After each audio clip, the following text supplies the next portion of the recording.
नमस्कार दोस्तों, versus of wisdom में आपका स्वागत है। आज हम श्रीमद्भागवत पुराण के तृतीय स्कंद के 26वें अध्याय का अध्ययन करेंगे, जिसमें प्रकृति के 3 गुणों सत्व, रज और तम के बारे में गहन ज्ञान मिलता है। कपिल मुनि अपनी माता देवहूति को बताते हैं कि कैसे ये गुण हमारे जीवन और आध्यात्मिक यात्रा को प्रभावित करते हैं।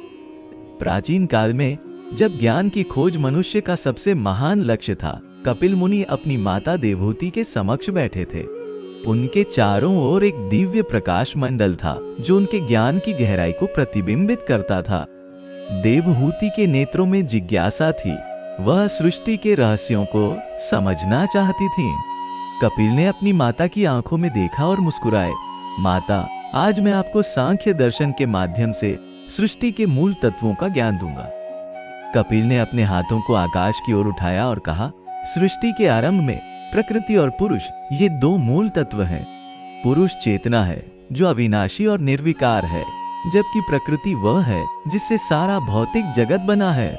उनके शब्दों के साथ आकाश में 2 प्रकाश पुंज दिखाई दिए, एक स्थिर और शांत, दूसरा गतिशील और परिवर्तनशील। प्रकृति में 3 गुण होते हैं, सत्व, रजस और तमस। ये गुण ही सारे संसार के व्यवहार का आधार हैं। देवहूति ने विनम्रता से पूछा, पुत्र, ये गुण किस प्रकार कार्य करते हैं?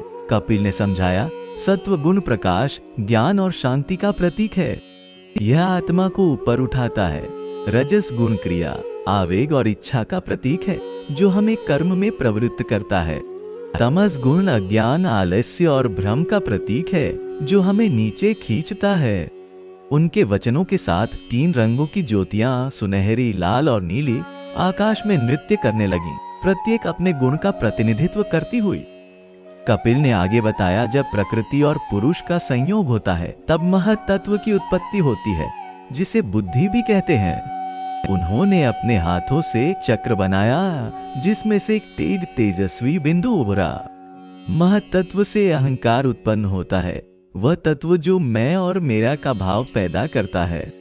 देवहूति के सामने अब एक जटिल कॉस्मिक नृत्य दिखाई दे रहा था, जहां प्रकाश के बिंदु से 3 धाराएं निकल रही थी। अहंकार के 3 रूप हैं, कपिल ने आगे बताया। सात्विक अहंकार से मन और 5 ज्ञानेंद्रियां उत्पन्न होती हैं। राजसिक अहंकार से 5 कर्मेंद्रियां और प्राण उत्पन्न होते हैं। तामसिक अहंकार से 5 तन्मात्राएं, शब्द, स्पर्श, रूप, रस और गंध उत्पन्न होती है। जैसे जैसे वे बोलते गए, आकाश में विभिन्न प्रकाश पुंज उभरते गए, जो एक जटिल जाल की तरह आपस में जुड़ते गए। देवहूति ने विस्मय से पूछा, इन तन्मात्राओं से क्या उत्पन्न होता है? कपिल ने उत्तर दिया, इन सूक्ष्म तत्वों से 5 महाभूत उत्पन्न होते हैं, आकाश, वायु, अग्नि, जल और पृथ्वी। उनके हाथों के इशारे से 5 विशाल चक्र दिखाई दिए, प्रत्येक अपने विशिष्ट रंग और गुणों के साथ। आकाश शब्द से, वायु स्पर्श से, अग्नि रूप से, जल रस से और पृथ्वी गंध से उत्पन्न होती है। कपिल ने अपने हाथों को एक साथ जोड़ा और कहा, इन 24 तत्वों से यह सारा भौतिक जगत बना है, लेकिन इन सबसे परे 25वां तत्व है पुरुष, जो इस सब का साक्षी है लेकिन इससे अलिप्त रहता है। उनके शब्दों के साथ सभी प्रकाश पुंज एक विशाल मंडल में समाहित हो गए, जिसके केंद्र में एक शांत निर्मल ज्योति थी, पुरुष का प्रतीक। देवहूति के नेत्रों में अब समझ की चमक थी, लेकिन एक प्रश्न अभी भी था, पुत्र, यह सृष्टि क्यों होती है? कपिल ने गंभीरता से कहा, माता, प्रकृति और पुरुष का संयोग ही सृष्टि का कारण है। जब जीवात्मा अपने वास्तविक स्वरूप को भूलकर प्रकृति से तादात्म्य में स्थापित कर लेती है, तब वह इस भवसागर में भटकने लगती है। उन्होंने अपने हाथ से एक चक्र बनाया जो जन्म और मृत्यु के अनंत चक्र को दर्शाता था। लेकिन माता, कपिल ने आशा भरे स्वर में कहा, जब जीवात्मा आत्मज्ञान प्राप्त कर लेती है, जब वह समझ जाती है कि वह प्रकृति से भिन्न है, तब वह इस बंधन से मुक्त हो जाती है। उनके शब्दों के साथ चक्र से एक ज्योति निकलकर ऊपर उठने लगी, प्रकृति के बंधन से मुक्त होकर। यही मोक्ष है, अपने वास्तविक स्वरूप को पहचानना और प्रकृति के बंधन से मुक्त होना। देवहूति ने विनम्रता से पूछा, पुत्र, इस ज्ञान को प्राप्त करने का मार्ग क्या है? कपिल ने मुस्कुराते हुए कहा, भक्ति और ज्ञान का समन्वय ही इस परम सत्य को जानने का मार्ग है। जब मनुष्य अपने अंतर में झांकता है, जब वह अपने भीतर के साक्षी को पहचानता है, तब वह प्रकृति और पुरुष के भेद को समझ लेता है। उनके शब्दों के साथ देवहूति के हृदय में एक दिव्य ज्योति जल उठी, जो उनके अंतर्ज्ञान का प्रतीक थी। कपिल ने अपने हाथों को आशीर्वाद की मुद्रा में उठाया और कहा, माता, ये सांख्य दर्शन सिर्फ एक दार्शनिक सिद्धांत नहीं है, यह जीवन का विज्ञान है। इसे जानकर मनुष्य अपने वास्तविक स्वरूप को पहचान लेता है और संसार के बंधनों से मुक्त हो जाता है। देवहूति के चेहरे पर अब एक गहरी शांति थी।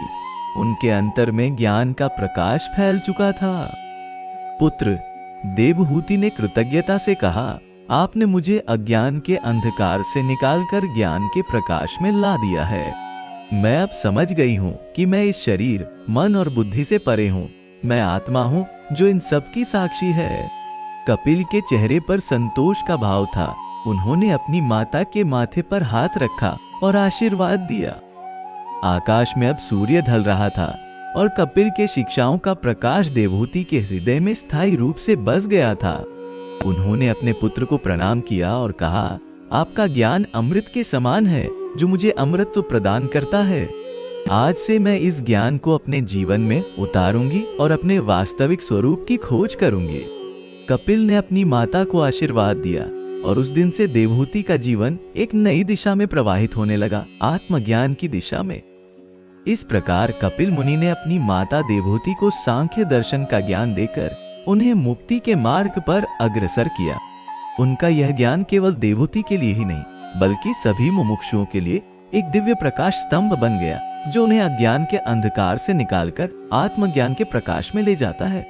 सांख्य दर्शन का यह ज्ञान आज भी उतना ही प्रासंगिक है जितना प्राचीन काल में था, क्योंकि यह हमें हमारे वास्तविक स्वरूप की याद दिलाता है और हमें बताता है कि हम इस भौतिक जगत के बंधनों से कैसे मुक्त हो सकते हैं। मित्रों, आज हमने प्रकृति के 3 गुणों के बारे में कपिल मुनि के ज्ञान को समझा।